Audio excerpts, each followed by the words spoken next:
Los observadores enviados sobre el terreno por el ejército japonés no saben qué pensar. Hiroshima y Nagasaki han sido aniquiladas por un arma desconocida. Y no parece tratarse de un gas tóxico. Victoria, Japón se rinde. En Estados Unidos todos piensan que las 2 bombas atómicas han puesto fin a la guerra. Para la población es todo un descubrimiento. Estas armas han sido desarrolladas en el mayor de los secretos. Ni siquiera el Congreso sabía de su existencia. Pero la historia que se vende a la opinión pública es la de unos héroes modernos, no la de una ciencia asesina. Informe sobre nuestro desarrollo atómico.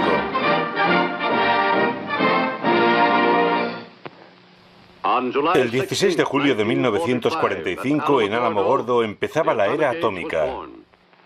20 segundos.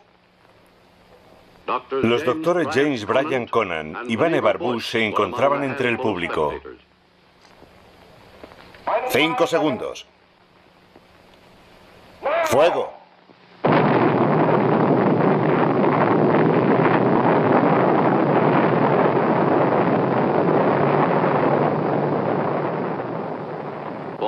Para Mr. Conant y Mr. Bush, que han supervisado el desarrollo de la primera bomba, este fue un momento de intensa satisfacción. Esta película de propaganda narra la historia de la bomba, en la versión del ejército estadounidense. Es una ficción. Solo los personajes son reales. Hay un militar, Leslie Groves, el jefe del mayor proyecto de América durante la guerra, el Proyecto Manhattan.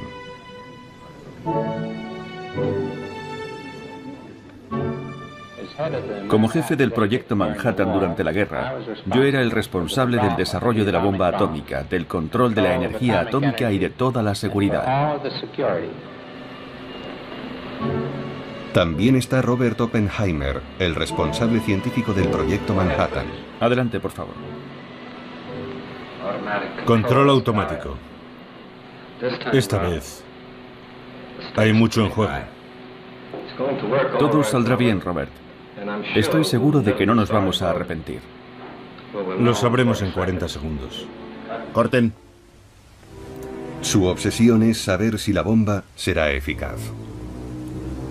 Y también está Bush, el político, el que hizo posible la bomba al impulsar la alianza entre militares, científicos e industriales, creando así lo que aún hoy se conoce como complejo industrial militar. De esta alianza nacerá la bomba atómica, un arma que va a cambiar el mundo.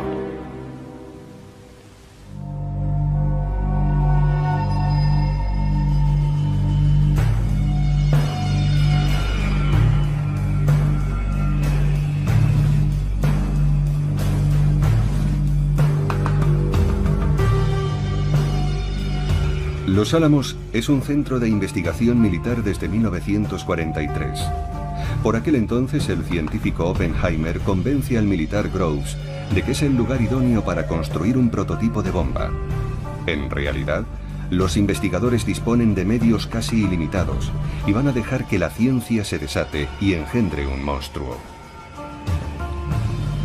Hiroshima había de ser destruida para demostrar que la bomba atómica era uno de los mayores éxitos científicos de todos los tiempos.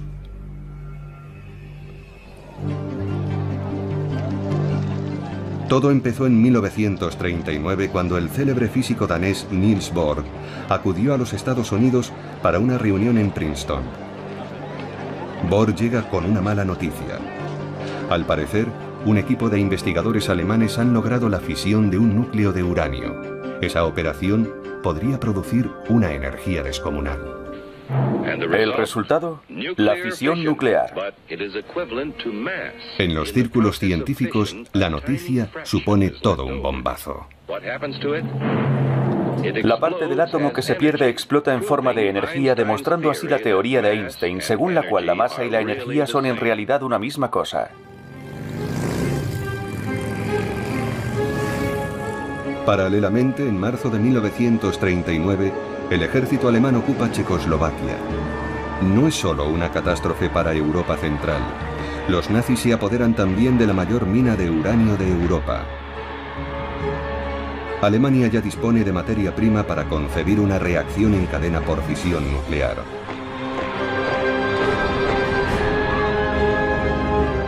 1 de septiembre de 1939, Polonia es invadida. Entonces estalla la guerra. Guerra. Entre aliados y nazis empieza la carrera científica y militar. Pero en Estados Unidos, la opinión pública es muy hostil a una intervención en el conflicto europeo.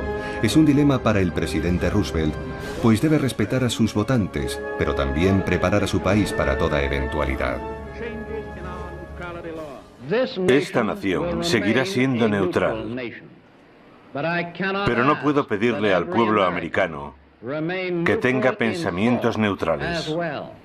Albert Einstein es el físico más célebre de todos los refugiados en Estados Unidos. Como todos los exiliados europeos, judíos y no judíos, sabe de lo que es capaz Hitler. Por tanto, es imposible mantenerse fuera de la carrera armamentística. Empujado por el investigador húngaro Szilard, decide escribirle al presidente de Estados Unidos. Gracias a la labor de Joliot en Francia y Fermi y Szilard en América, ya es posible concebir una reacción nuclear en cadena en una masa importante de uranio, generando así grandes cantidades de energía y elementos nuevos de tipo radiactivo. Esto también podría conducir a la creación de bombas. Una sola bomba de este tipo podría ser transportada en un barco, explotar en un puerto y destruir el puerto entero y sus alrededores. Por aquel entonces, solo un puñado de investigadores entiende lo que está en juego, algo que cambiará el mundo. Un amigo de Einstein entrega personalmente la carta a la Casa Blanca. Roosevelt reacciona de inmediato. Lo que queremos es que los nazis no nos vuelen por los aires. Hemos de tomar medidas. Uno de los asesores científicos de la Casa Blanca es Vannevar Bush, quien se convertirá en uno de los 3 grandes pioneros de la era nuclear. Todos coincidíamos en que la guerra iba a degenerar en un intenso combate, que era inevitable que América acabase participando en ella tarde o temprano, que no estábamos preparados ni por asomo para ella, y lo más importante, que el sistema militar, tal y como estaba planteado, nunca podría producir todas las herramientas que seguramente íbamos a necesitar. Bush, el político, preside la enormemente rica Fundación Carnegie. Decide reunir en una misma mesa a científicos, industriales y militares, los 3 pilares del futuro complejo industrial militar. Para tener éxito, Groves, el militar, está seguro de que hacen falta medios colosales y el mayor secretismo.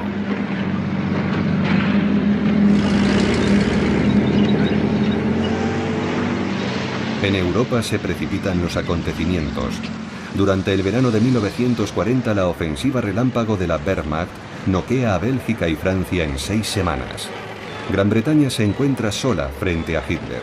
Los alemanes desfilan por los Campos Elíseos.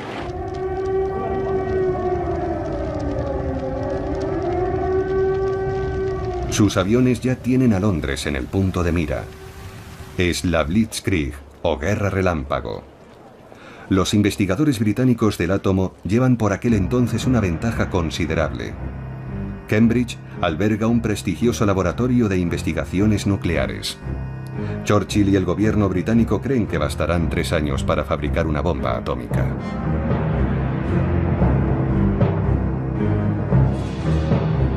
Pero es imprescindible que dichas investigaciones no caigan en manos de los nazis. Para contar lo que sucede a continuación, las películas de propaganda de la posguerra nos dan una vez más la sensación de estar siguiendo en directo un asunto ultrasecreto. Bush, el político, comparte con uno de sus colegas su preocupación por los ataques en Londres.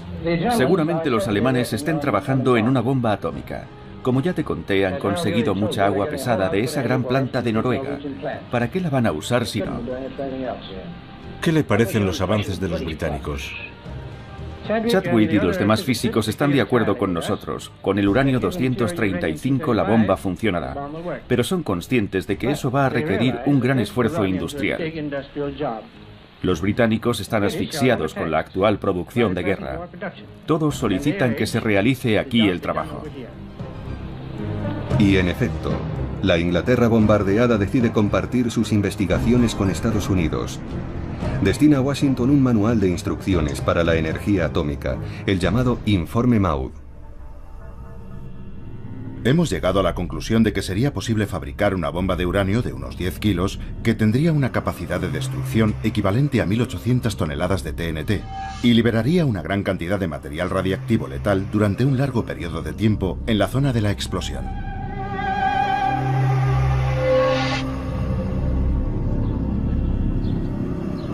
Frente a ello, Roosevelt toma una decisión política. Aunque su país sigue siendo celosamente aislacionista, el presidente da luz verde a la fabricación del arma atómica. El programa nuclear americano será emprendido al más alto nivel de Estado, sin rendir cuentas al Congreso de Estados Unidos. La censura militar se abate sobre la física nuclear. Esta desaparece de las páginas de las publicaciones científicas. Se impone un silencio absoluto por motivos de seguridad. Pearl Harbor, 7 de diciembre de 1941. El ataque sorpresa de los aviones japoneses pone fin a las últimas reservas. La ofensiva japonesa precipita la entrada de Estados Unidos en el conflicto mundial. Por fin, Roosevelt puede incorporarse abiertamente al bando de los aliados en guerra contra las potencias del eje, Japón, Alemania e Italia. La guerra no tarda en incendiar el Pacífico y se extiende por los 5 continentes. La maquinaria militar americana había sido puesta en marcha para proporcionar armas a los británicos. Ahora funciona a pleno rendimiento para responder a sus propias necesidades. La sede del ejército americano, el Pentágono, acaba precisamente de ser terminada. El jefe del proyecto es un militar pragmático. Se llama Leslie Groves. En septiembre de 1942 se le confía otra misión ultrasensible: acelerar las investigaciones nucleares contra Alemania. El nombre en clave es Proyecto Manhattan. Además, están llegando los primeros resultados. Los investigadores han aislado un nuevo elemento, el plutonio, más pesado que el uranio y más eficaz para fabricar una bomba. A la vista de las películas de propaganda de la posguerra, todo ello parece engañosamente inofensivo. Aquí tiene, General Groves, es plutonio. Es la primera vez que lo veo. Pero si no le importa, la próxima vez me gustaría que pusiese algo debajo. Al fin y al cabo, hay más de 50 millones de dólares dentro de ese tubo. Corten. Estas investigaciones requieren un ejército de científicos, ingenieros y técnicos. Para coordinar a esos equipos, Groves ha escogido a un profesor de física teórica de la Universidad de Berkeley, en California. Un hombre que incluso ha simpatizado con el Partido Comunista, Robert Oppenheimer. Este es catapultado a la cabeza del proyecto de investigación más ambicioso que haya conocido la ciencia. Es un genio, un auténtico genio que lo sabe todo. Puede hablar sobre casi cualquier tema. Solo hay 2 o 3 cosas de las que no sabe nada. De deportes, por ejemplo. La otra prioridad de Groves es encontrar materia prima para la futura bomba.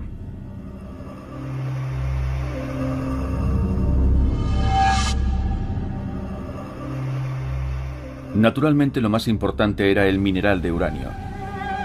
La mayor fuente de uranio durante la guerra era la mina de Sinkolobué, en el Congo belga.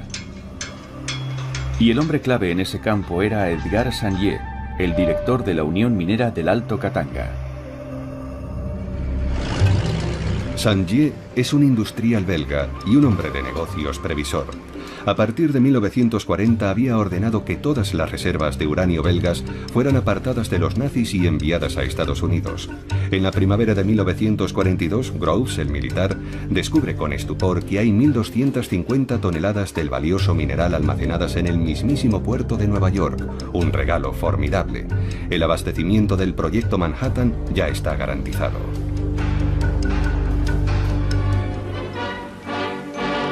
Paralelamente se produce un cambio esencial. Durante el verano de 1942 el Tercer Reich renuncia a su programa nuclear, salvo que los aliados no llegan a saberlo. Para Albert Speer, el nuevo ministro de Armamento y Producción de Guerra, los dirigentes nazis no han comprendido el cambio radical que suponía el arma atómica. Hitler me había hablado alguna vez de la posibilidad de una bomba nuclear, pero esa idea superaba sus capacidades intelectuales. Era incapaz de concebir el aspecto revolucionario de la física nuclear. A propuesta de los físicos especialistas en energía nuclear, renunciamos al proyecto de desarrollar una bomba, tras preguntar yo una vez más cuánto tiempo haría falta para conseguirlo. Y que me contestaran que habría que esperar al menos 3 o 4 años. Berlín tiene otras preocupaciones más apremiantes. Para respaldar la ofensiva en el frente ruso, el Reich necesita petróleo, un bien aún más vital que el uranio de las minas checas. Y para ello Hitler tiene la mirada puesta en el Cáucaso, en dirección a Bakú e Irán. Dupont de Nemours es uno de los gigantes de la industria americana, inventor del nylon y sobre todo principal fabricante de explosivos y municiones durante la Guerra de Secesión y las 2 guerras mundiales. Desde un principio se solicitó su apoyo para el proyecto Manhattan, al igual que el de Monsanto, Kellogg's y Union Carbide y otros grandes grupos americanos. Hiroshima debía ser destruida para consolidar el poder económico y político del complejo industrial militar.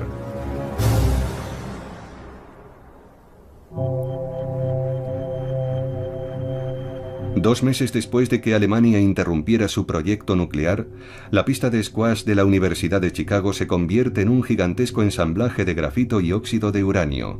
Se trata del prototipo CP-1, una pila nuclear de 350 toneladas. Dicho de otro modo, es el primer reactor atómico de la historia y los investigadores aliados quieren ponerlo a prueba lo antes posible. El experimento tiene lugar el 2 de diciembre de 1942. Al imponerse el secreto militar, ni la universidad, ni los estudiantes, ni la ciudad de Chicago están prevenidos. Ante un público de eruditos, el italiano Enrico Fermi, premio Nobel de Física, ordena el inicio de la reacción en cadena. Si se equivoca en sus cálculos, habrá una explosión nuclear en pleno centro de Chicago.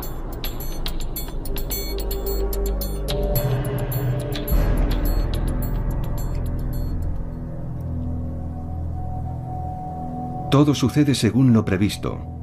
Por primera vez en la historia, el hombre ha logrado dominar la energía nuclear. Sabíamos que nos disponíamos a desencadenar a un gigante. Sin embargo, al comprender que lo habíamos hecho realmente, tuvimos un sentimiento extraño. Entre los espectadores, otro hombre queda fascinado con el experimento. Se llama Crawford Greenwald. Es ingeniero químico en Dupont de Nemours. La concentración de neutrones en la estancia se elevó muy por encima de los límites autorizados y las radiaciones gamma justo por encima de los límites tolerables por un ser humano en un espacio de 24 horas. El resultado global fue mucho mejor de lo que se esperaba y para mí fue una experiencia muy emocionante. Greenwald, el industrial, asiste al experimento invitado por el general Groves. Para llevar el proyecto Manhattan a su fase industrial, Groves necesita un conglomerado acostumbrado a la confidencialidad y capaz de supervisar un equipo que manipulará cantidades importantes de uranio y plutonio, altamente radiactivos.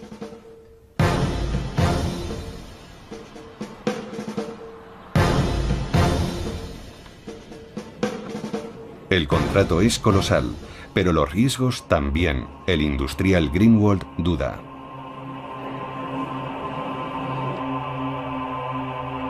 Para que no parezca que se está lucrando con la guerra, Dupont terminará firmando un contrato a cambio de $1 simbólico al año.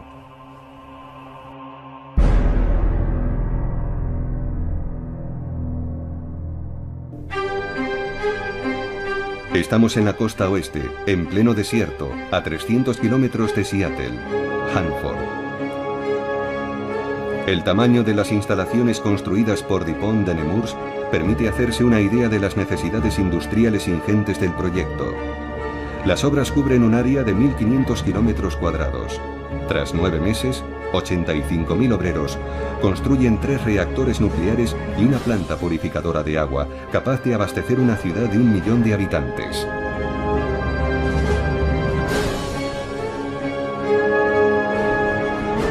Decenas de miles de empleados duermen en la instalación.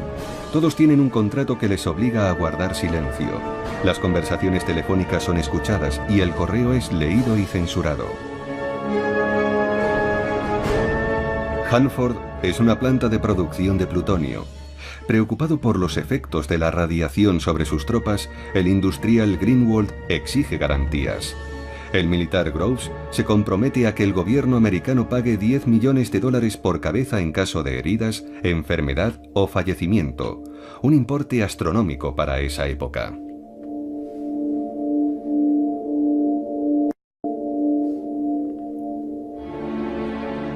El proyecto Manhattan se reparte por toda la geografía americana.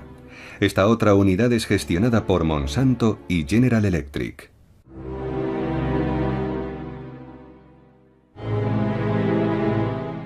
Aquí se produce uranio 235 y otras materias primas necesarias para la bomba. Hacen falta varias toneladas de uranio en bruto para fabricar 1 gramo de combustible nuclear. También aquí, Groves compartimenta al máximo los distintos eslabones de la cadena de fabricación para preservar el secreto absoluto. La mayoría de los empleados no descubrirá hasta el final de la guerra en qué estaba trabajando realmente. Todo ello, junto con los planos de la bomba, está consignado en los cuadernos del industrial Greenwald. Estos cuadernos fueron un secreto militar hasta 1989.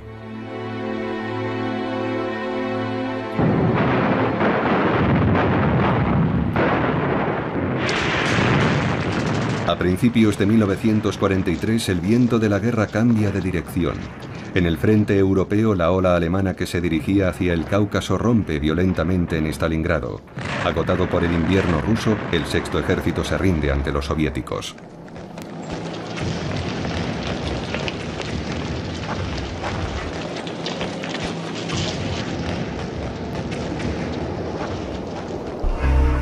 Verano de 1943. Los aliados se reúnen en Quebec. Churchill ha convocado el encuentro con un objetivo concreto: no ceder a Estados Unidos el monopolio del arma nuclear. Gran Bretaña, Estados Unidos y Canadá deciden asociarse en el marco del proyecto Manhattan. Canadá posee unas importantes minas de uranio.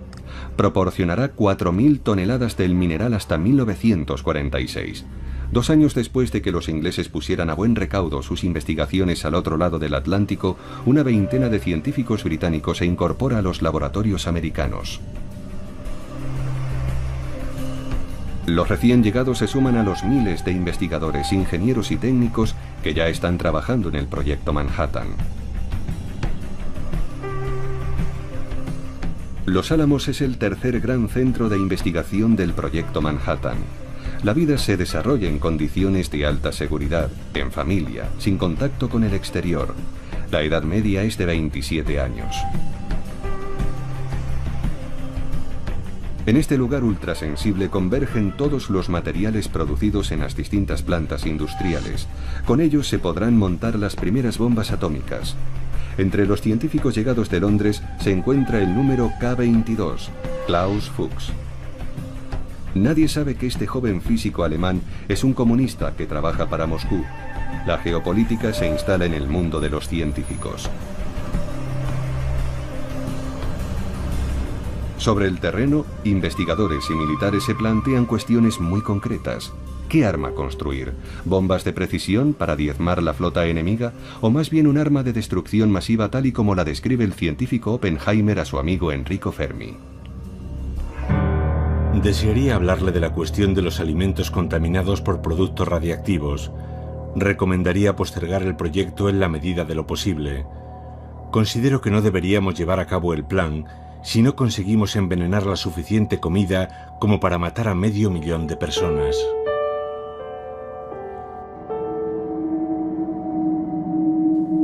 Los investigadores de Los Álamos se decantan por una bomba de efecto masivo, pero sobre todo quieren conocer mejor los efectos de la radiactividad. El 1 de agosto de 1944 tiene lugar un accidente en el edificio D de Los Álamos. La víctima se llama Don Mastic, un joven químico de 23 años. En el transcurso de un experimento, una probeta se rompe y le salpica a la cara un preparado a base de plutonio. Se traga unas gotas. Consulta a su médico, el doctor Hempelmann, pero nadie sabe en qué dosis es peligroso. Hempelmann acude a Oppenheimer. Por muchas precauciones que se tomen, puede reproducirse un accidente de este tipo. No me parece descabellado hacer una serie de investigaciones en ese sentido. Los militares aceptan llevar a cabo un programa de observación. El problema más urgente es determinar la toxicidad de los materiales que estamos empleando. El uranio, el radio, el polonio y el berilio. Para ello es preciso estudiar la forma en que estos elementos pueden introducirse en el organismo, ya sea por ingestión, inhalación, absorción por la piel u otras formas. Don Mastic es sometido a una serie de análisis médicos. Pero para conocer mejor los efectos de la radiactividad hacen falta auténticas cobayas humanas. Sugerimos que se seleccione a un paciente del hospital de Rochester para inyectarle entre 1 y 10 microgramos de sustancia radiactiva y que sus excrementos sean enviados a nuestro laboratorio para su análisis.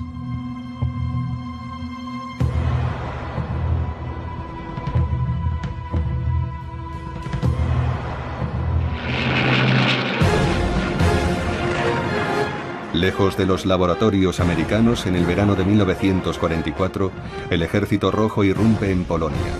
Los aliados ocupan Sicilia y desembarcan en Normandía, abriendo un nuevo frente en el oeste. Tal vez ya no sea necesaria en Europa la futura bomba.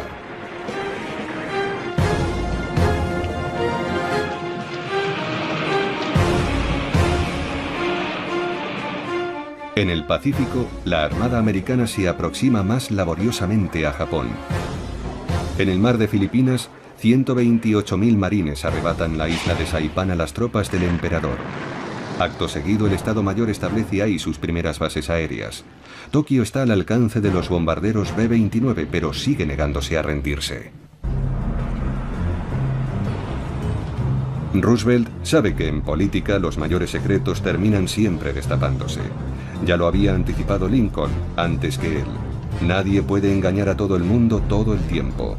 Cuando la bomba salga a la luz, habrá que sacarle partido. Con ella, América podrá dictar sus condiciones tanto a enemigos como a aliados, empezando por Stalin. Hiroshima deberá ser destruida para dar a América una ventaja decisiva frente a los soviéticos. En el verano de 1944, Churchill y Roosevelt se reúnen en Hyde Park, cerca de Nueva York. Para ellos, las derrotas alemanas no cambian nada. El proyecto Manhattan debe llevarse a cabo a toda costa. La idea de que el mundo debería ser informado sobre el programa nuclear con el objetivo de llegar a un acuerdo internacional sobre su control y su uso es inadmisible. La cuestión debe seguir siendo considerada ultrasecreta. Pero cuando por fin esté disponible la bomba, tal vez pueda usarse contra los japoneses, tras una madura reflexión, y avisarles de que habrá nuevos bombardeos, mientras no se rindan. Más de un año antes de los bombardeos de Hiroshima y Nagasaki, los políticos confirman el objetivo señalado por los militares. Será Japón. En el otoño de 1944, en plena debacle alemana, el general Groves envía una unidad especial al frente europeo. En Estrasburgo realiza un descubrimiento crucial oculto en el hospital de la ciudad, un laboratorio de física alemán. El científico de la tropa comienza inmediatamente a examinar los archivos. Según los documentos alemanes, el programa nuclear nazi ha sido interrumpido hace 2 años. Las tan temidas armas de destrucción masiva de Hitler no llegaron a existir nunca. Con ellas se evapora la amenaza que había justificado el proyecto Manhattan. En la conferencia de Yalta, Churchill y Roosevelt aún no pueden usar la baza de la bomba, y los informadores de Stalin aún no le han desvelado todos los secretos del proyecto Manhattan. Los aliados y los soviéticos empiezan a repartirse el mundo antes del inicio de la era nuclear. Stalin se muestra interesado por los territorios chinos ocupados por los japoneses. Se compromete a atacar al ejército japonés 90 días después de la caída de Berlín.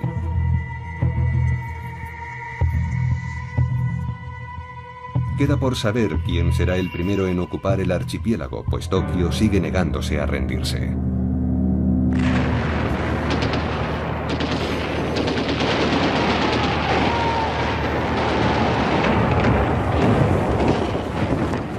En el Pacífico, la conquista de Iwo Jima es larga y difícil.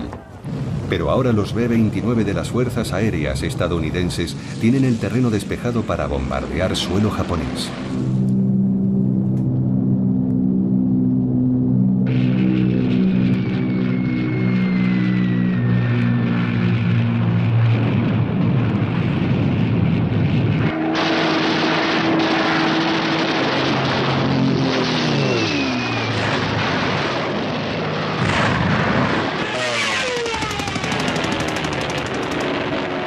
Tokio y la mayoría de ciudades importantes del archipiélago son sometidas a bombardeos incesantes. Más de 8 millones de habitantes son desplazados. Solo en la noche del 9 de marzo de 1945, un diluvio de bombas incendiarias se salda con más de 100.000 muertos en la capital japonesa. El país está hambriento, falto de víveres, de carburante y de municiones. Su poderosa marina está completamente aniquilada. Los kamikazes combaten hasta el final en aviones que no tienen gasolina para la vuelta. Sus sacrificios hacen creer que Japón no se someterá jamás.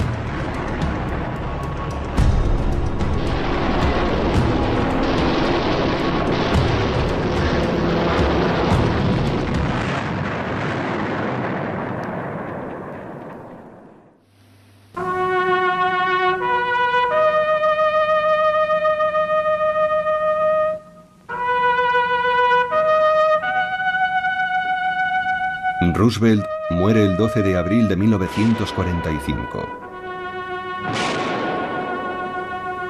Su sucesor, un ex senador especializado en asuntos militares, Harry Truman, no está al corriente del proyecto Manhattan, a pesar de haber sido vicepresidente de Estados Unidos durante 6 meses.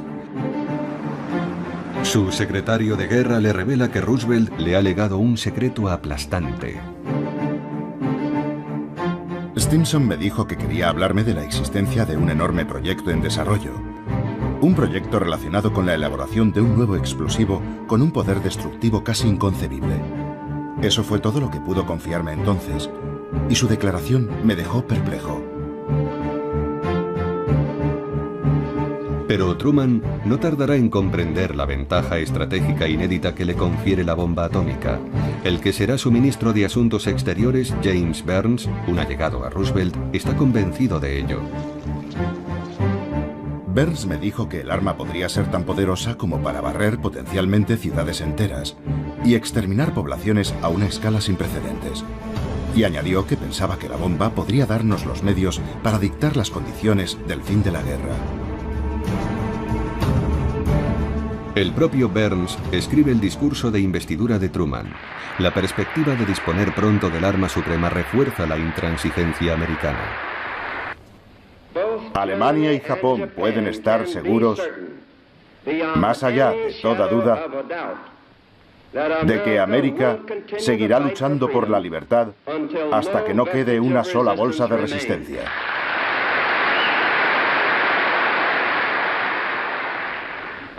Nuestra exigencia era y sigue siendo la misma: la rendición sin condiciones.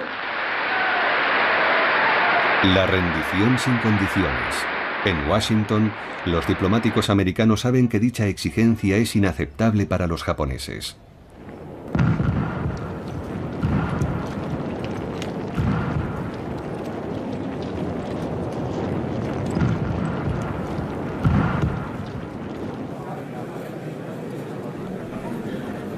El 8 de mayo el mundo conoce la capitulación de Alemania. Berlín ha sido conquistada por el Ejército Rojo.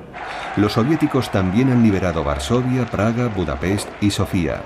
Stalin no tiene intención de retirarse todavía. Siguiendo el acuerdo secreto de Yalta, Moscú se dispone ahora a entrar en guerra con Japón. Las tropas soviéticas empiezan a confluir en Manchuria, en el noreste de China.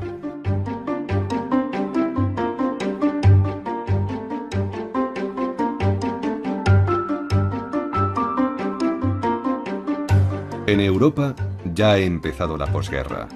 Pero en Londres, Churchill observa con preocupación que Stalin tiene la mirada puesta en Europa del Este. Propone a Truman organizar una cumbre, sin más demora. Me parece difícil abordar estas cuestiones por correspondencia. Propongo una conferencia entre los 3 jefes de Estado lo antes posible. La respuesta de Truman es sorprendente. Estoy de acuerdo con usted en que sería deseable organizar un encuentro entre los 3 jefes de Estado. Sin embargo, por el momento, me será extremadamente difícil ausentarme de Washington antes de finalizar el año fiscal, el 30 de junio. Sorprendido por el inmovilismo del nuevo presidente, mientras Stalin sigue moviendo sus piezas en el ajedrez europeo, Churchill insiste. Creo que la reunión debería celebrarse en junio y espero que su año fiscal no la retrase. Truman trata de ganar tiempo. Le comunica a Stalin que no estará disponible hasta mediados de julio. Churchill está furioso.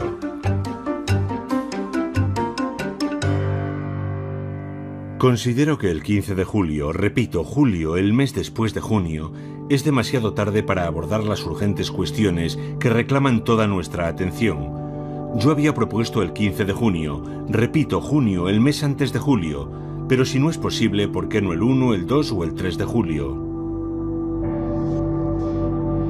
Truman termina imponiendo su voluntad. La reunión tendrá lugar en Potsdam, cerca de Berlín, el 15 de julio. El 15 de julio también es el día escogido para la primera prueba de una bomba de plutonio en Álamo Gordo. Truman desea conocer el resultado de la prueba antes de la cumbre de Potsdam.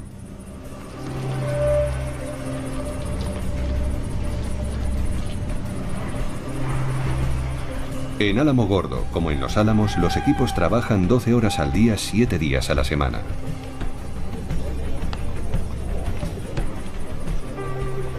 Así lo cuenta Oppenheimer. No creo que hayamos trabajado nunca a un ritmo tan acelerado como durante el periodo entre la capitulación alemana y la utilización efectiva de la bomba. Estábamos sometidos a una presión increíble para acabar antes de la reunión de Potsdam.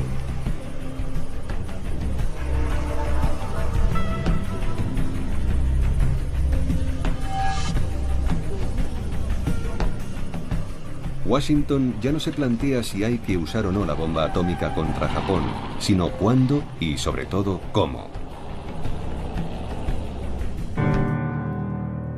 Los objetivos no deben haber sido destruidos por bombardeos anteriores. También es deseable que el primer objetivo sea de un tamaño tal que los daños se limiten al ámbito de aplicación. Así determinaremos mejor la potencia de la bomba. Hasta la fecha, 3 ciudades relativamente intactas han sido designadas como objetivos: Niigata, Kokura e Hiroshima. La prueba debe ser eficaz desde el primer bombardeo. Para las fuerzas aéreas estadounidenses, Hiroshima presenta muchas ventajas. Es un buen objetivo, y su tamaño es tal que una buena parte de la ciudad puede quedar dañada.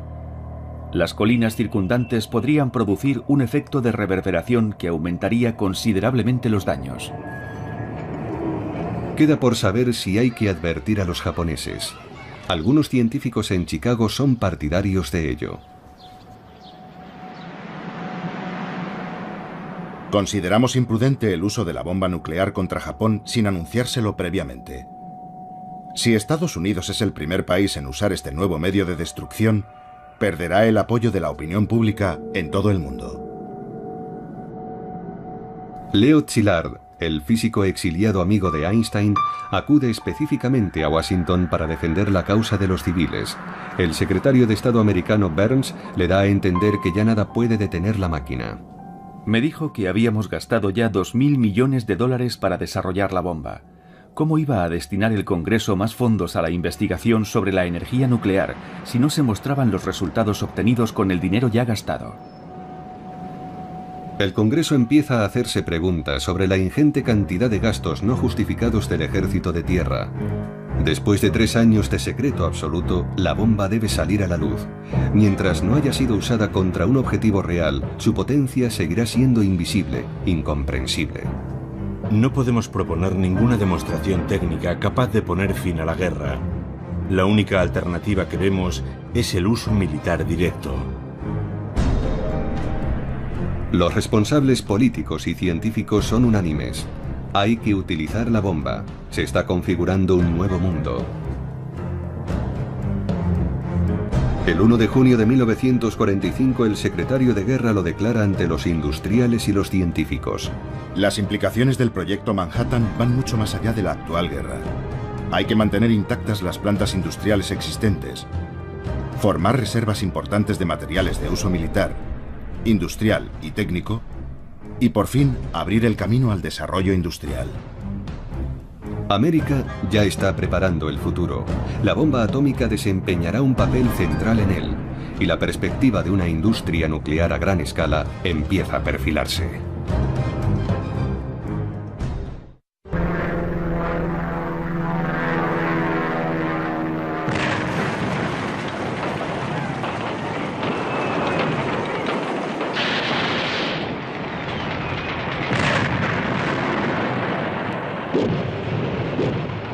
ejército americano conquista la isla de Okinawa. Es la batalla más sangrienta de toda la Guerra del Pacífico. Mueren 12.000 soldados americanos y más de 100.000 soldados japoneses, y al menos el mismo número de civiles.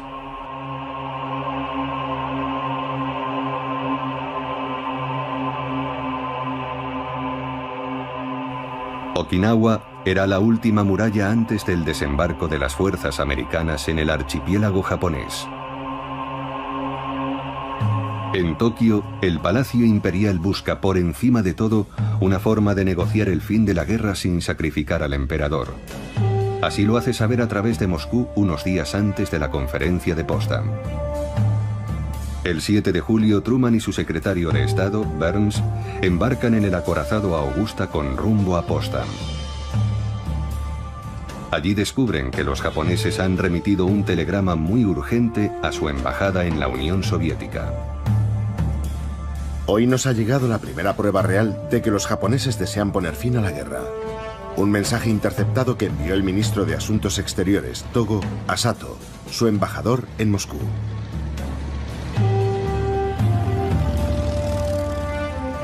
Le pide que se reúna con Molotov y le comunique que el emperador ansía poner fin a la guerra. Asimismo, Togo asegura que el término capitulación sin condiciones propuesto por los aliados es el único obstáculo para el cese de las hostilidades y que de mantenerse es inevitable que los japoneses sigan combatiendo.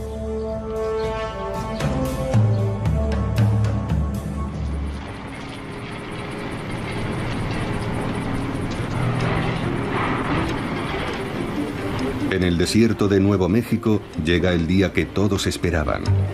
Todo está listo para el primer ensayo nuclear jamás llevado a cabo. El nombre en clave de la prueba es Operación Trinity. El general Groves rememora los últimos preparativos. El ensayo había sido programado para las 4 de la madrugada del 16 de julio.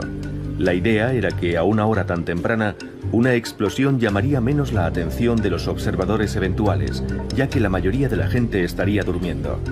Contábamos con que habría un inmenso relámpago de luz, pero no pensábamos que sería lo bastante poderoso como para despertar a la población.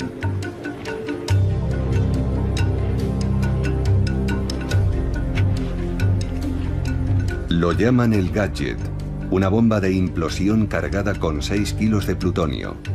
150.000 personas han trabajado en la creación de este monstruo de metal, cuyo corazón es apenas más grande que una pelota de tenis.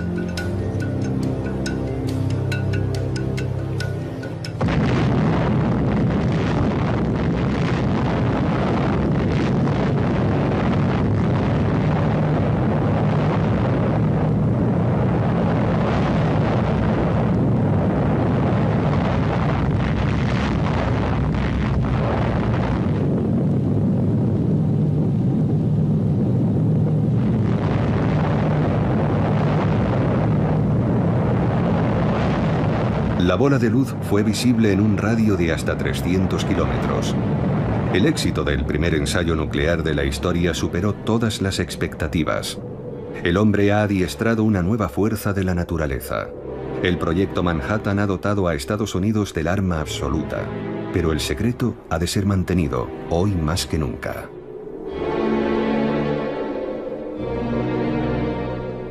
Groves, el militar, difunde un comunicado redactado con antelación. Ha explotado un polvorín situado en los confines de Álamo Gordo. Almacenaba una cantidad importante de potentes explosivos y material pirotécnico. El accidente no ha causado víctimas y los daños materiales, aparte del propio polvorín, son de escasa consideración. El comunicado oficial de Groves no tiene nada que ver con la realidad, pero es preciso frenar cuanto antes las preguntas de la ciudadanía.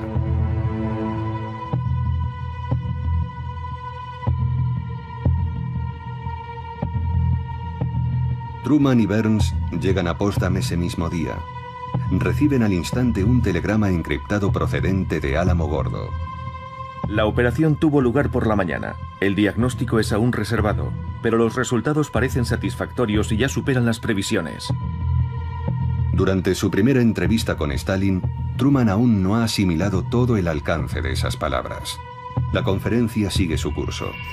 Tal y como prometieron en Yalta, los soviéticos entrarán en guerra con Japón el 15 de agosto. Pero las noticias que van llegando desde Nuevo México en las horas y días siguientes cambian por completo las coordenadas de la situación. Churchill percibe inmediatamente un cambio en la actitud de los americanos. Solo comprende el porqué al día siguiente, al leer el informe completo del general Groves. Ahora sé lo que le pasó a Truman ayer. Durante la reunión, tras leer el informe, se convirtió en otro hombre. Empezó a dictar sus condiciones a los rusos y más generalmente se hizo con las riendas del debate. El secretario de Estado Burns lo recuerda así. El presidente y yo ya no teníamos tanta prisa por ver entrar a los rusos en guerra tras el anuncio del éxito de la prueba nuclear. Para Truman, la bomba atómica se ha convertido en la gran baza de la diplomacia americana.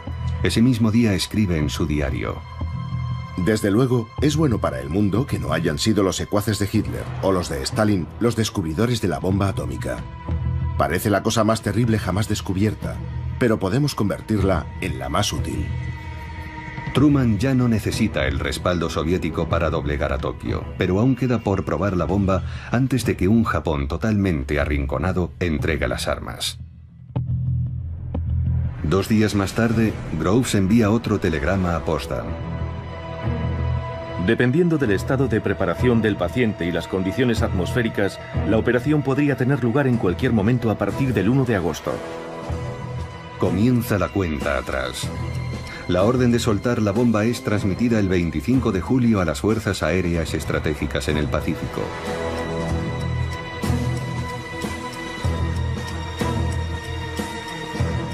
Truman, Churchill y Chiang Kai-shek firman la declaración final de los aliados. La Unión Soviética de Stalin ni siquiera ha sido invitada a participar en la redacción del texto. Llamamos al gobierno japonés a aceptar sin más dilación la capitulación sin condiciones de sus fuerzas armadas, evidenciando así su buena fe. La otra alternativa para Japón será una destrucción instantánea y total. Furioso, Stalin comprende que ha sido traicionado. Sabe a través de su espía en Los Álamos que la bomba atómica está lista. Acelera el despliegue de sus tropas en Extremo Oriente, en un intento por ser el primero en ocupar Japón. En Potsdam acaba de escribirse el primer capítulo de la Guerra Fría.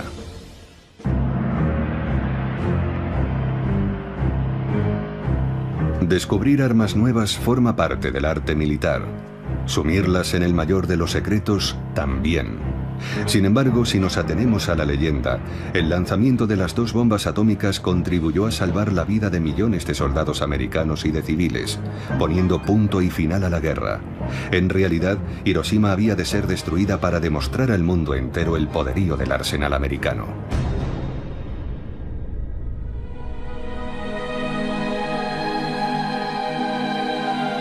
El aeropuerto militar americano de Tinian. El entrenamiento de las tripulaciones encargadas de soltar la bomba ha empezado hace 1 mes y medio. Little Boy, la bomba destinada a Hiroshima, pesa más de 4 toneladas. Es una bomba de uranio. Salió de Los Álamos en piezas sueltas y ha sido ensamblada aquí en Tinian, en medio del Océano Pacífico.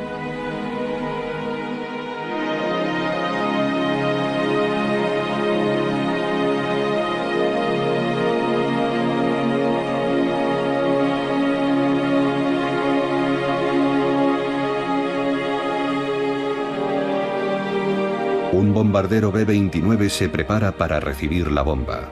Es bautizado como Enola Gay, en homenaje a la madre del piloto. 6 de agosto de 1945. Para una mayor precisión, el lanzamiento de la bomba ha de efectuarse por contacto visual, no por radar. 3 aviones de reconocimiento despegan rumbo al archipiélago para estudiar las condiciones climáticas de los 3 objetivos potenciales. En Kokura el cielo está nublado, Niigata queda demasiado lejos dado el peso de la bomba. En Hiroshima el cielo está despejado. Esta ciudad será pues el objetivo designado. Little Boy es soltada a más de 9.000 metros de altura. Explota unos 40 segundos más tarde, a 600 metros por encima de Hiroshima.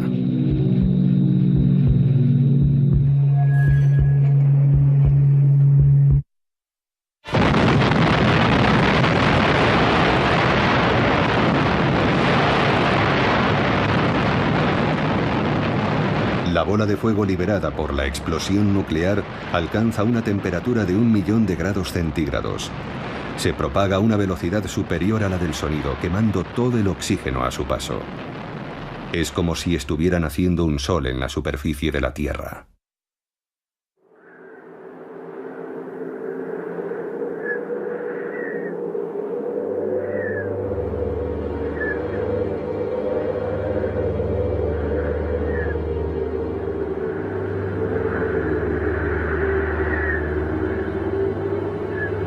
...6 de agosto. De pronto aparece un relámpago y luego otro. Las sombras, los reflejos, todo ha desaparecido. Luego no hay más que una nube de polvo en medio de la cual veo una columna de madera, que es la que sostiene mi casa.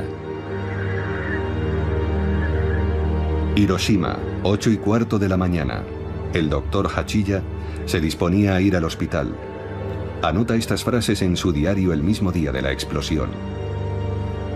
Instintivamente me pongo a correr, o al menos lo intento. En vano. El suelo está sembrado de vigas. Me siento extraordinariamente débil. Tengo que parar para recobrar fuerzas. Y entonces me doy cuenta de que estoy completamente desnudo. ¿Qué ha sido de mi pantalón y mi camiseta? Me miro el lado derecho del cuerpo. Está cubierto de sangre. También tengo una herida en el muslo. Noto algo caliente derramándose en mi boca. Tengo la mejilla desgarrada. El soplo de la explosión ha sido de una potencia inédita. En un instante, una sola bomba de uranio ha borrado del mapa una ciudad de 350.000 habitantes. 4 kilómetros cuadrados han sido reducidos a cenizas. Las casas han ardido. El hierro se ha retorcido por el calor. Todo sucede como en una pesadilla. Veo desfilar unas sombras, una especie de fantasmas que andan con los brazos separados, no sé por qué. De pronto comprendo que están quemados y que andan con los brazos separados para evitar el contacto con su propia piel. La explosión ha matado a unas 70.000 personas. Otras 70.000 morirán en el transcurso de los meses siguientes por los efectos de la radiación. 200.000 habitantes sobreviven. Son los Hibakusha, los irradiados por la bomba atómica.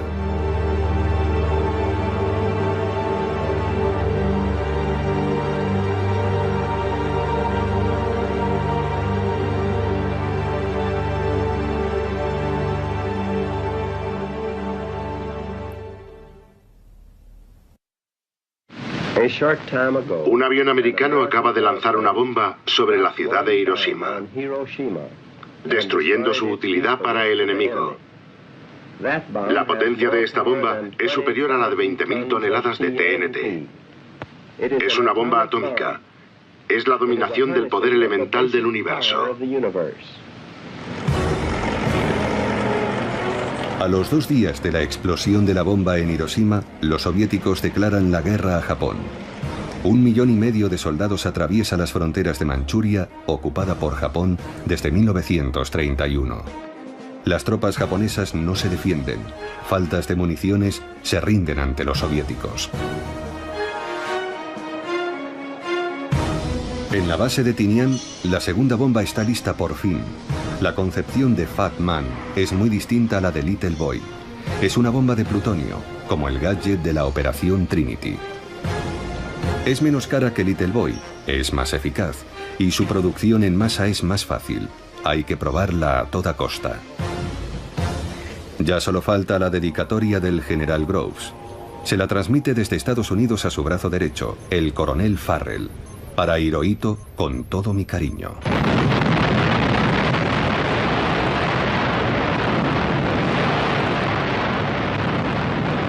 ...9 de agosto... Pasadas las 11 de la mañana, a bordo de un B-29, un cámara filma el champiñón atómico encima de Nagasaki. El avión también transporta a un grupo de científicos que han acudido a observar la explosión. De regreso a la base, la tripulación bautizará al bombardero como Necessary Evil. Para la historia, la bomba nuclear ha pasado a convertirse en un mal necesario.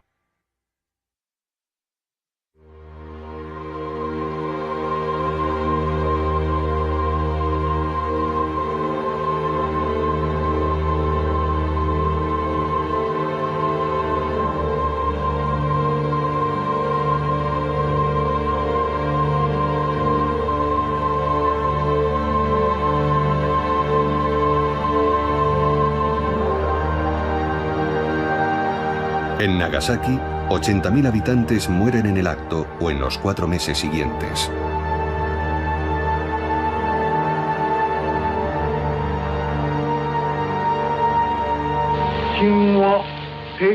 Hemos dado orden al gobierno del imperio de comunicar a América, Inglaterra, China y la Unión Soviética que aceptamos su declaración conjunta.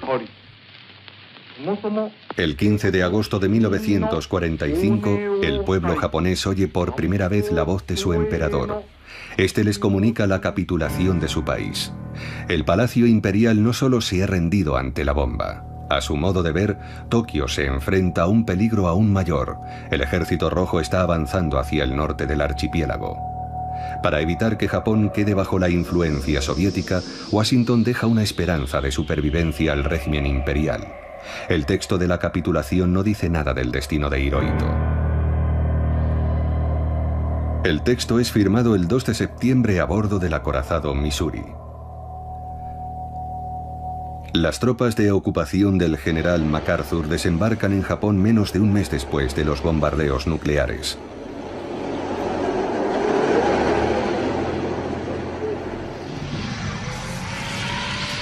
Pero los primeros extranjeros en llegar a Hiroshima y Nagasaki son los periodistas. El australiano Peter Barchett queda horrorizado ante los síntomas que presentan los supervivientes. En Hiroshima, 30 días después de la primera explosión atómica que ha destruido por completo una ciudad y conmocionado al mundo entero, los habitantes que no han sido tocados directamente por la deflagración sufren atroces dolores y siguen muriendo por razones aún desconocidas que solo podemos describir como una peste atómica. El ejército se apresura a contraatacar. El brazo derecho de Groves en Japón, el coronel Farrell, convoca al periodista y manda publicar un rotundo desmentido. En Hiroshima, los que debían morir ya han muerto. A principios de septiembre ya nadie está padeciendo los efectos de la radiactividad.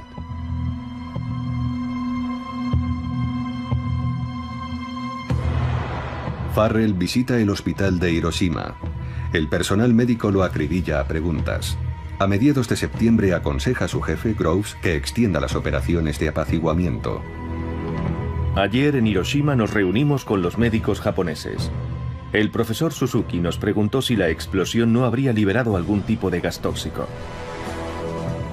Para poner fin a esta clase de especulaciones, hemos contestado formalmente que no se habían utilizado gases tóxicos.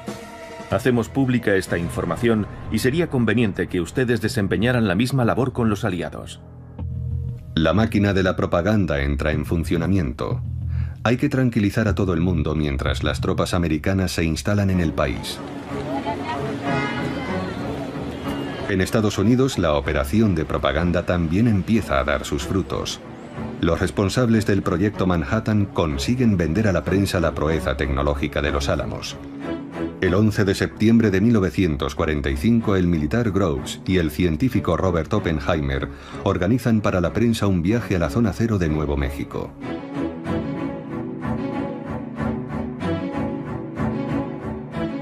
La zona sigue siendo radiactiva, pero Oppenheimer trata de transmitir un mensaje de calma. Explica a los periodistas que, contrariamente al gadget de la operación Trinity, las bombas japonesas fueron lanzadas desde una gran altura. No deberían darse efectos comparables a los de las armas químicas, ni envenenamiento de la tierra por los elementos radiactivos, ni las demás atrocidades que suelen acompañar las grandes explosiones. El mensaje es transmitido a la opinión pública. La bomba nuclear es una bomba limpia. Nada tiene que ver con las armas químicas prohibidas por el Protocolo de Ginebra. Mientras tanto, van llegando más militares a Japón para filmar y analizar los efectos de la nueva arma. Un soldado enseña orgullosamente el punto de impacto de la bomba en medio de unas ruinas aún radiactivas. Este es el epicentro, la zona cero. Otros enseñan ante las cámaras los rastros del soplo nuclear.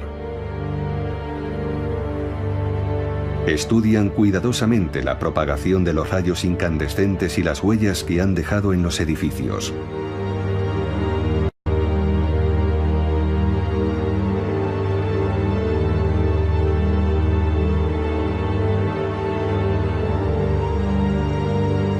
Ante la prensa, las fuerzas de ocupación niegan rotundamente la persistencia de la radiactividad.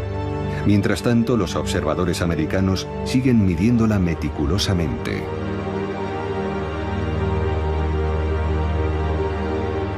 Un soldado estadounidense recuerda su estupefacción durante una misión de patrulla en Nagasaki. No sabía qué estaba haciendo allí. No había ni un alma. Había perecido todo rastro de vida. No había pájaros, ni animales, ni grillos, nada de nada. Es difícil describir un silencio tan absoluto como este. Al cabo de un año, hay 9.000 americanos y japoneses trabajando a tiempo completo en el Departamento de Censura Civil. La censura de las tropas de ocupación resulta ser tremendamente eficaz.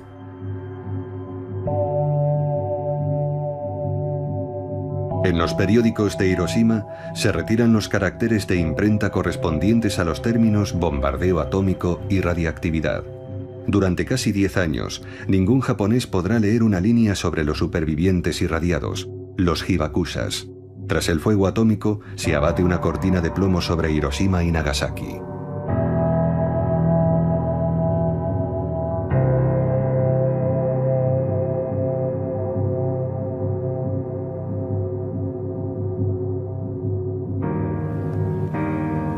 Todos los documentos censurados durante esos años están conservados aquí, en la Universidad de Maryland, cerca de Washington.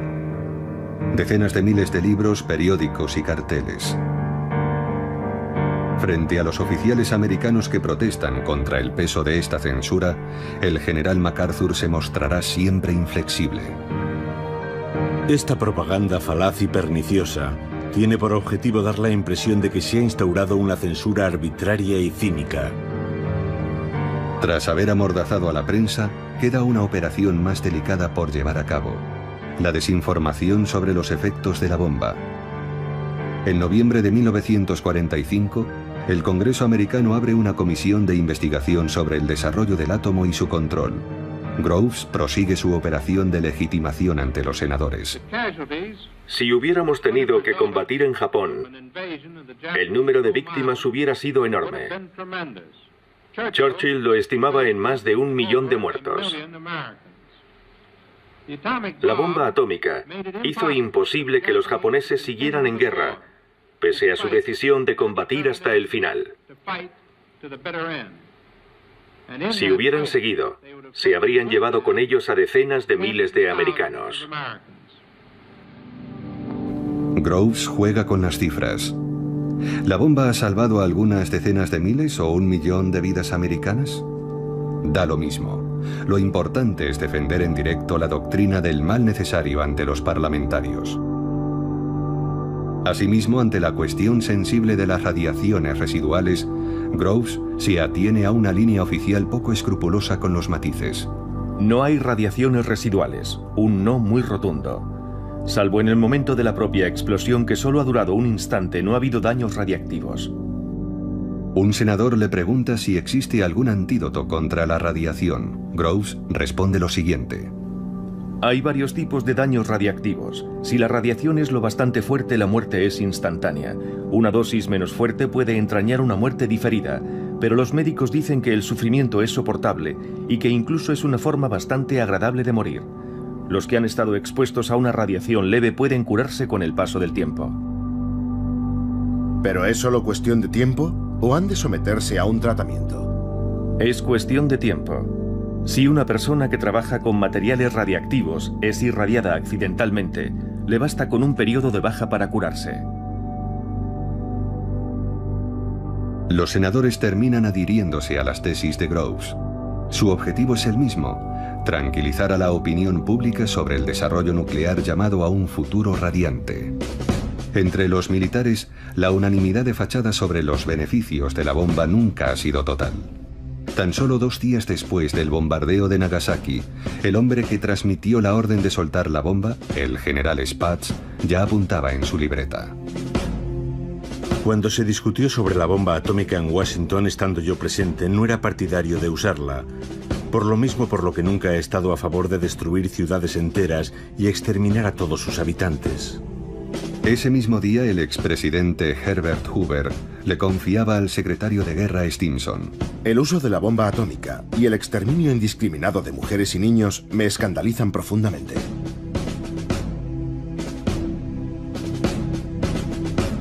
Stimson es el único responsable político que ha permanecido en su cargo durante todo el proceso del Proyecto Manhattan. En el verano de 1946, se le pide que firme un artículo para frenar la polémica en torno a la bomba. El texto es publicado en la revista Harper's Magazine. Asegura de una vez por todas que el arma atómica fue el último recurso para poner fin a la guerra y salvar más de 1 millón de vidas americanas. En privado, Stimson confesará no reconocerse en este texto, en gran medida inspirado por los responsables del Proyecto Manhattan. Pero la doctrina queda definitivamente sellada. La bomba era un mal necesario y hasta imprescindible.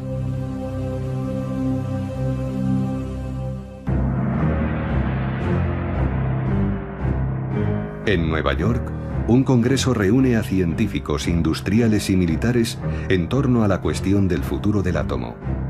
A finales de 1945, los hombres que concibieron la bomba en la sombra se congratulan en público y ya empiezan a preparar el futuro. Vamos a hablar del futuro, no del pasado. Doctor Conant, han hablado todos mucho de las razones del éxito del Proyecto Manhattan. Pero ahora están sentados a la misma mesa que un grupo de hombres que no salen en las portadas de los periódicos y no se dejan ver en las galas ni nada por el estilo. Son los empresarios. Representan a compañías como Carbide, DuPont, Kellogg's, Monsanto y Tennessee Eastman. Estos hombres han realizado el trabajo industrial que ha convertido el Proyecto Manhattan en algo tangible y factible, más allá de un mero proyecto. Pienso que todos ustedes deberían recordarlo.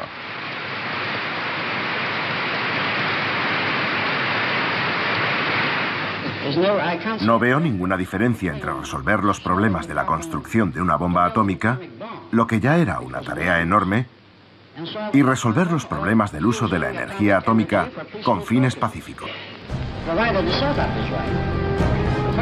Pacíficos. Esta palabra clave cierra la página de Hiroshima para inaugurar la vía de una industria nuclear civil. En agosto de 1946, Truman crea la Comisión de Energía Atómica de Estados Unidos, o AEC, formada por civiles. La guerra ha terminado. Los generales abandonan todos los puestos de decisión. En enero de 1947, la AEC toma el mando de las plantas industriales militares de Hanford y Oak Ridge. La energía nuclear saldrá a conquistar el mundo y se convertirá en una potencia industrial y económica. El juramento hipocrático obliga a salvar vidas humanas, no a usarlas a modo de cobayas. Sin embargo, eso fue lo que ocurrió en Hiroshima y Nagasaki. El Proyecto Manhattan ya ha dado lugar a experimentos con seres humanos, pero el uso de la bomba atómica permitirá llevarlos a cabo a una escala mucho mayor. Este experimento a tamaño natural, estudiado durante décadas, ha permitido a América prepararse para los peligros de la era nuclear.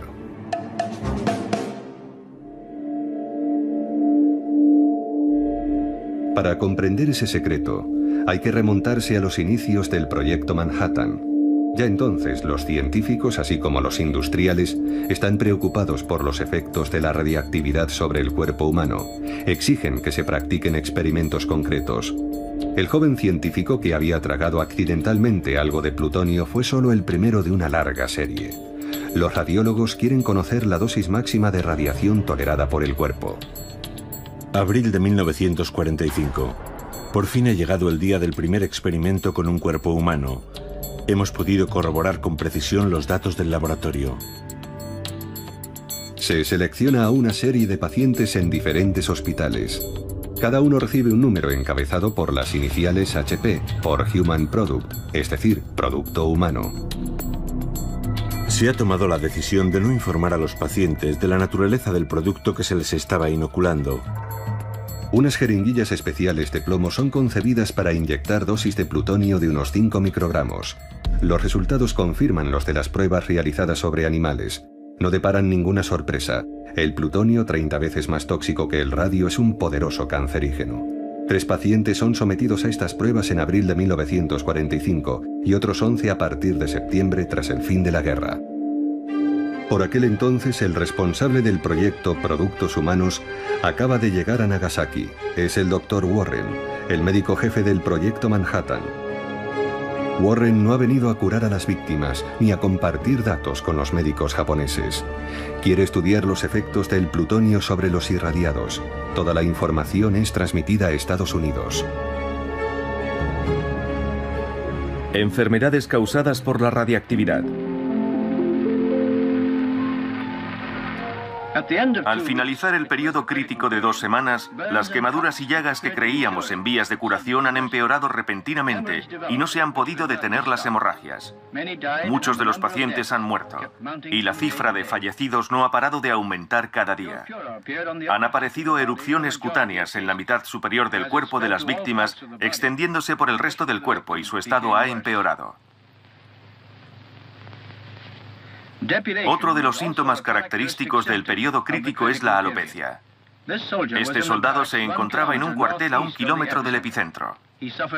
No sufrió quemaduras, pero a las 7 semanas del bombardeo empezó a perder el pelo y a presentar manchas, acompañadas por 39 grados de fiebre y diarreas.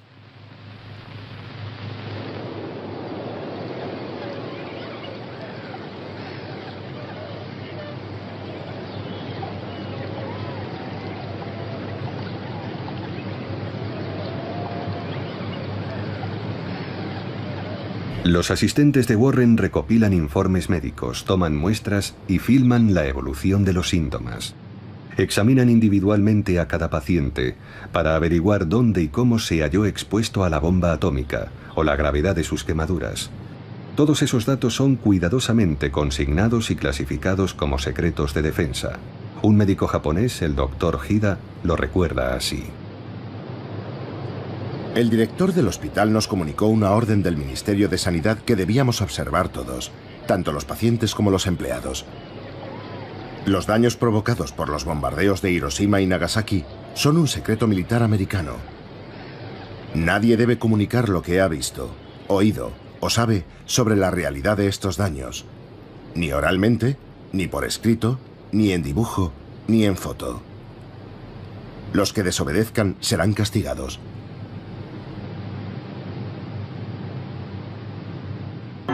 Warren, el médico, es muy preciso en sus observaciones. Sin embargo, su primer informe se acoge perfectamente a la línea oficial. La bomba atómica apenas emite radiación, brevemente y sin consecuencias.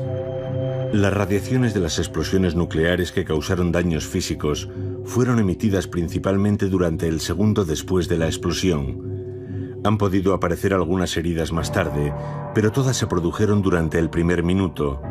Las radiaciones procedentes de la fisión y las causadas por objetos que se encontraban cerca del epicentro de la explosión no han causado víctimas. Esto ha quedado demostrado definitivamente. De regreso a Estados Unidos, Warren retoma los ensayos con seres humanos empezados tras el fin de la guerra. En el hospital de Rochester se construye un ala especial a este efecto, custodiada por los militares. Hasta el verano de 1947, 11 pacientes recibirán en ella inyecciones de plutonio. 3 de ellos morirán antes de completar el primer año del experimento. Por miedo al escándalo, la recién formada Comisión de Energía Atómica, la AEC, decide enterrar el informe. Es preferible que no sea divulgado ningún documento relacionado con los experimentos con humanos, ya que podría tener un efecto negativo en la opinión pública o entrañar consecuencias judiciales. Los documentos relacionados con este campo de trabajo han de ser clasificados como secretos.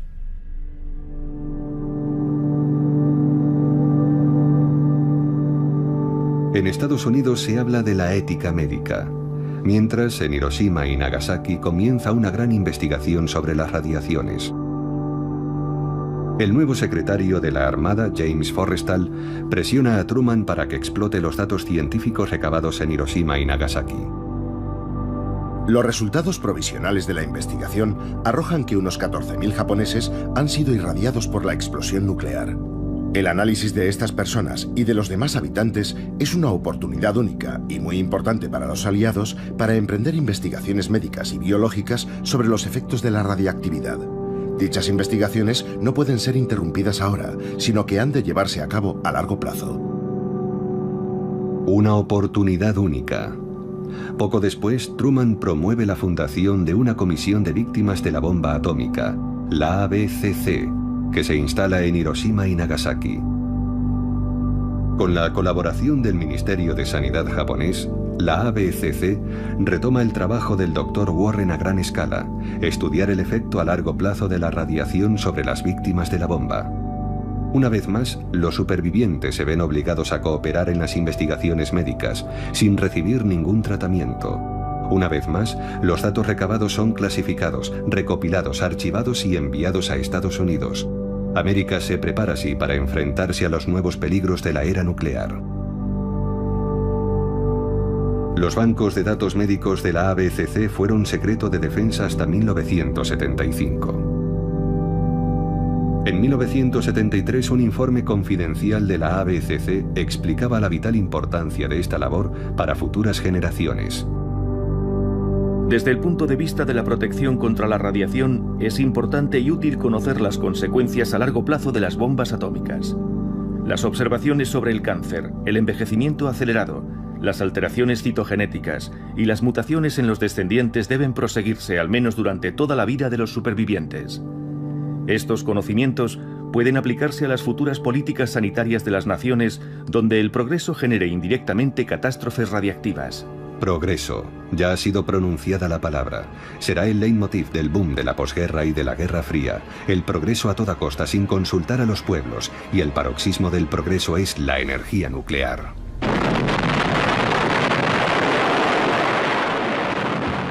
Lo primero es la energía nuclear militar.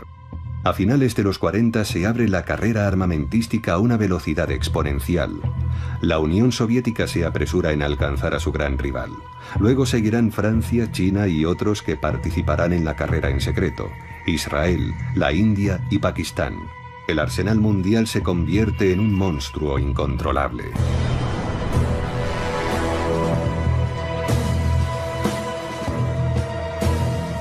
También simbolizan el progreso las nuevas centrales, que abastecen a numerosos países con una energía milagrosa, inagotable e inocua. Con la ayuda de su antiguo enemigo, Estados Unidos, Japón se convierte en el tercer productor mundial de energía, pero Fukushima vuelve a sumir brutalmente al país en la pesadilla atómica. En Hiroshima, la antigua ABCC es hoy todo un referente internacional sobre las normas de protección contra la radiactividad.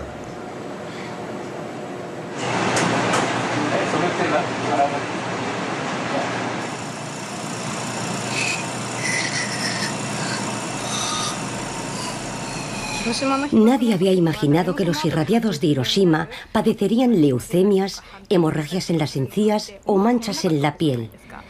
Pero ahora sabemos bien que en una zona determinada y con una dosis determinada de radiación surgirá tal o cual problema. Los habitantes de Fukushima están preocupados porque piensan en el riesgo de padecer cáncer. Recuerdan las imágenes de Hiroshima, las quemaduras, las bocas desdentadas, los cadáveres. Supongo que están muy angustiados porque se imaginan que les puede ocurrir lo mismo. Cada 2 años, desde hace 35, el señor Nakanishi se somete a una serie de análisis médicos en la antigua ABCC, convertida en el centro de investigación sobre los efectos de la radiación. Mi madre me dijo que estaba a unos 3,5 kilómetros del epicentro en el momento de la explosión. Yo tenía 3 años. Me contó que estaba fuera y fui irradiado. Al poco tiempo perdí todo el pelo. Cuando estaba en la escuela primaria, muchos compañeros de clase murieron de leucemia. Eso me hizo pensar que también podía sucederme a mí. Pero lo que más me impactó fue cuando tenía 20 años y un amigo de mi edad murió. Eso me asustó mucho. Se puede morir por la bomba atómica más de 20 años después.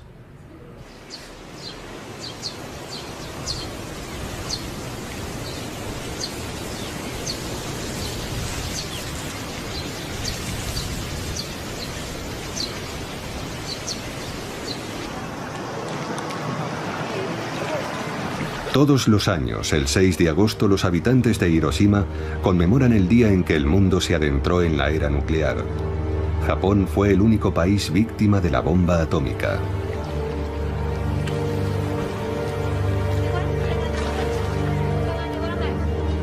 En Hiroshima y Nagasaki, estas lámparas de papel son depositadas en el río para apaciguar las almas de los desaparecidos.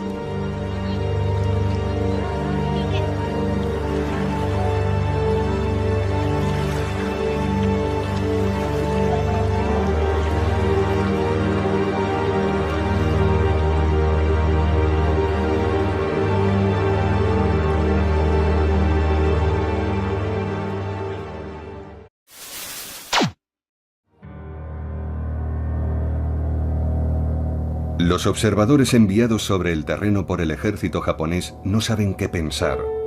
Hiroshima y Nagasaki han sido aniquiladas por un arma desconocida. Y no parece tratarse de un gas tóxico. Victoria, Japón se rinde. En Estados Unidos todos piensan que las 2 bombas atómicas han puesto fin a la guerra. Para la población es todo un descubrimiento. Estas armas han sido desarrolladas en el mayor de los secretos. Ni siquiera el Congreso sabía de su existencia. Pero la historia que se vende a la opinión pública es la de unos héroes modernos, no la de una ciencia asesina. Informe sobre nuestro desarrollo atómico.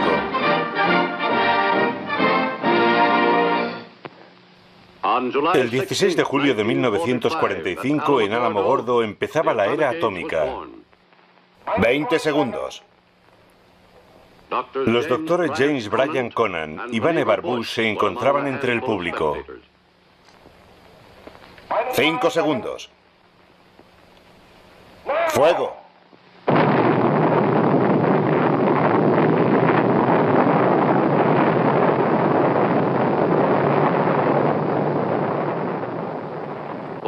Para Mr. Conant y Mr. Bush, que han supervisado el desarrollo de la primera bomba, este fue un momento de intensa satisfacción. Esta película de propaganda narra la historia de la bomba, en la versión del ejército estadounidense. Es una ficción. Solo los personajes son reales.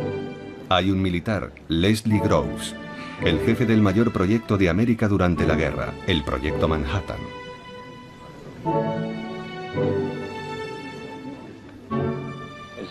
Como jefe del Proyecto Manhattan durante la guerra, yo era el responsable del desarrollo de la bomba atómica, del control de la energía. Los químicos del átomo llevan por aquel entonces una ventaja considerable.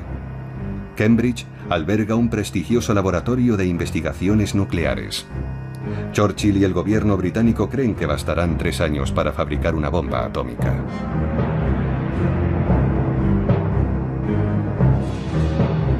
Pero es imprescindible que dichas investigaciones no caigan en manos de los nazis. Para contar lo que sucede a continuación, las películas de propaganda de la posguerra nos dan una vez más la sensación de estar siguiendo en directo un asunto ultrasecreto. Bush, el político, comparte con uno de sus colegas su preocupación por los ataques en Londres. Seguramente los alemanes estén trabajando en una bomba atómica. Como ya te conté, han conseguido mucha agua pesada de esa gran planta de Noruega. ¿Para qué la van a usar si no? ¿Qué le parecen los avances de los británicos?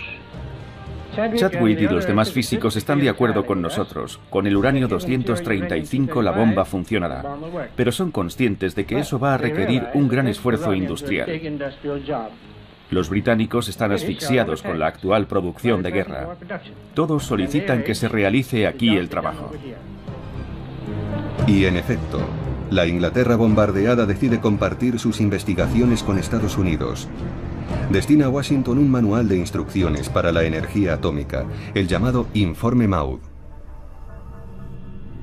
Hemos llegado a la conclusión de que sería posible fabricar una bomba de uranio de unos 10 kilos que tendría una capacidad de destrucción equivalente a 1.800 toneladas de TNT y liberaría una gran cantidad de material radiactivo letal durante un largo periodo de tiempo en la zona de la explosión.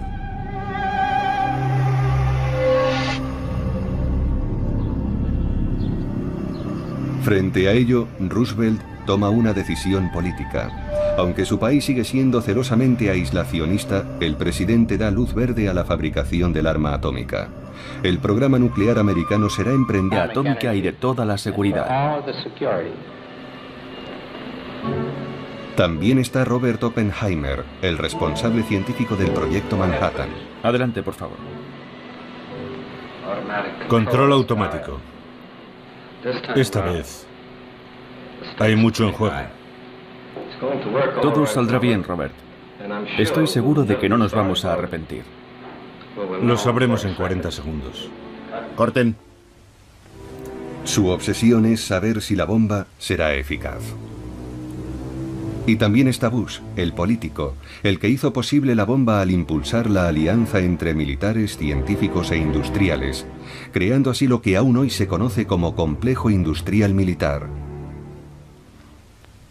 De esta alianza nacerá la bomba atómica, un arma que va a cambiar el mundo.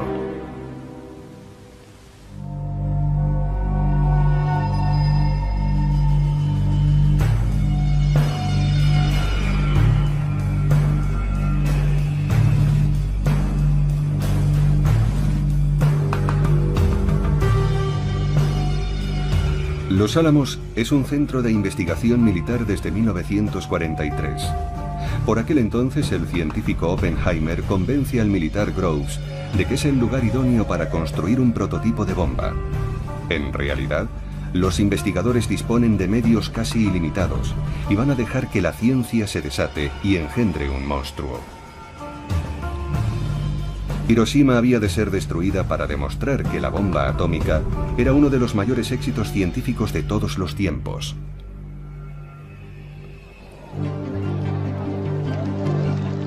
Todo empezó en 1939 cuando el célebre físico danés Niels Bohr acudió a los Estados Unidos para una reunión en Princeton. Bohr llega con una mala noticia. Al parecer, un equipo de investigadores alemanes han logrado así grandes cantidades de energía y elementos nuevos de tipo radiactivo. Esto también podría conducir a la creación de bombas. Una sola bomba de este tipo podría ser transportada en un barco, explotar en un puerto y destruir el puerto entero y sus alrededores. Por aquel entonces, solo un puñado de investigadores entiende lo que está en juego, algo que cambiará el mundo. Un amigo de Einstein entrega personalmente la carta a la Casa Blanca. Roosevelt reacciona de inmediato. Lo que queremos es que los nazis no nos vuelen por los aires. Hemos de tomar medidas. Uno de los asesores científicos de la Casa Blanca es Vannevar Bush, quien se convertirá en uno de los 3 grandes pioneros de la era nuclear. Todos coincidíamos en que la guerra iba a degenerar en un intenso combate, que era inevitable que América acabase participando en ella tarde o temprano, que no estábamos preparados ni por asomo para ella, y lo más importante, que el sistema militar tal y como estaba planteado nunca podría producir todas las herramientas que seguramente íbamos a necesitar. Bush, el político, preside la enormemente rica Fundación Carnegie. Decide reunir en una misma mesa a científicos, industriales y militares, los 3 pilares del futuro complejo industrial militar. Para tener éxito, Groves, el militar, está seguro de que hacen falta medios colosales y el mayor secretismo.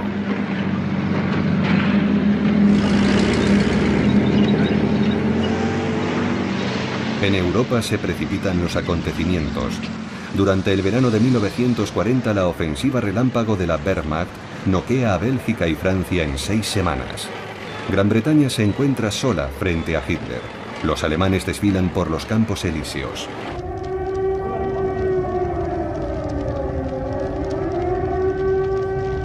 Sus aviones ya tienen a Londres en el punto de mira. Es la Blitzkrieg, o Guerra Relámpago. Los investigadores británicos visión de un núcleo de uranio. Esa operación podría producir una energía descomunal. El resultado, la fisión nuclear. En los círculos científicos, la noticia supone todo un bombazo. La parte del átomo que se pierde explota en forma de energía, demostrando así la teoría de Einstein, según la cual la masa y la energía son en realidad una misma cosa. Paralelamente, en marzo de 1939, el ejército alemán ocupa Checoslovaquia. No es solo una catástrofe para Europa Central. Los nazis se apoderan también de la mayor mina de uranio de Europa. Alemania ya dispone de materia prima para concebir una reacción en cadena por fisión nuclear.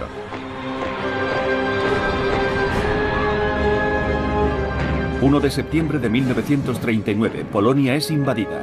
Entonces estalla la guerra. Guerra. Entre aliados y nazis empieza la carrera científica y militar. Pero en Estados Unidos, la opinión pública es muy hostil a una intervención en el conflicto europeo. Es un dilema para el presidente Roosevelt, pues debe respetar a sus votantes, pero también preparar a su país para toda eventualidad. Esta nación seguirá siendo neutral, pero no puedo pedirle al pueblo americano que tenga pensamientos neutrales. Albert Einstein es el físico más célebre de todos los refugiados en Estados Unidos. Como todos los exiliados europeos, judíos y no judíos, sabe de lo que es capaz Hitler. Por tanto, es imposible mantenerse fuera de la carrera armamentística. Empujado por el investigador húngaro Szilard, decide escribirle al presidente de Estados Unidos.